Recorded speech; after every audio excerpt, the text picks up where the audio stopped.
Can I ask you my next question, please? Please do. So the second one is, how do I evidence good progress for children on IPMs, provision maps? Okay, so in the last question we talked about interventions in class and out of class, and one of the things I think we should add to that is this idea of whatever intervention we put in place, you need an entry data and an exit data. And we do need to kind of distinguish also between short-term interventions and long-term. So a social story, for example, with a child who's got autism would be a good example of a short-term intervention. Once they've, embedded that whatever that learning is through the social story, that intervention can be taken away. I think when it comes to provision maps and provision mapping and then provision management, I think there's a lot of confusion around the terms. We all use these terms, provision maps, but actually what that means to each of us is different. For me, I think it's about provision management, and that brings together the strategic and the operational. So in a school, think strategically around, first of all, what is your provision and what is the paper flow that goes through that? And how can you actually reduce the paperwork? I think we collect a lot of data and information in schools. I think sometimes more than we actually need or that we use. And so if strategically we're thinking around, if we're collecting information, how we're using it, but also how we're joining it up. How are we joining it up? So a good example would be, we had a school that had put an intervention in place for children. It was an out-of-class intervention, but the children were making very little progress.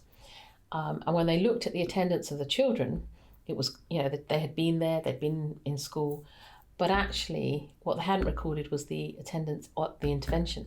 Now actually the teaching assistant who was running the intervention hadn't always been there or had been called into other things. So the intervention didn't run. So, if you look at that data at the top level, you could say, well, actually, this intervention hasn't had an impact. The reality is they weren't involved in it.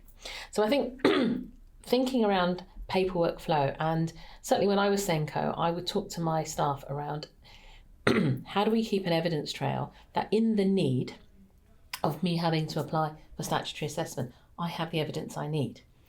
The majority of children with SEN are on SEN support.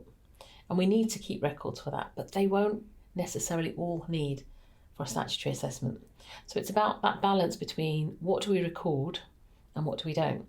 I do not think that every child who has a special education need needs an individual plan. I think it is for those children with the highest needs. For the majority, if we keep effective records within the interventions or support that we're putting in place, like a group record, I think that will suffice. So it's about matching out that strategic vision, and then with the operational, thinking through, okay, this is the outcome that we want to achieve for this child as a result of this provision. What are the small steps to getting that? And how do we help teachers collate the evidence? Just by keeping it really simple, so that in their day-to-day, they can actually do that. So for example, we were putting in an intervention for a young pupil who was always calling out in the classroom. So it started off by doing a timed observation of how many times he called out in 30 minutes. We kind of got a baseline data. This is where he's at. The intervention took place, and the teacher had on her desk just a timetable. And every time he called out, she was just doing a tally chart and actually recording the number of times and looking at patterns within the day and across the week. And at the end of the intervention, we did another observation. Now, you can see that whole process it's not an individual plan, but it's a very simple way of actually recording live data as it's happening, because you can't remember the end of a lesson or the end of the day. But actually what we want to know is this having an impact, or actually are we wasting our time because we've homed in on this different thing?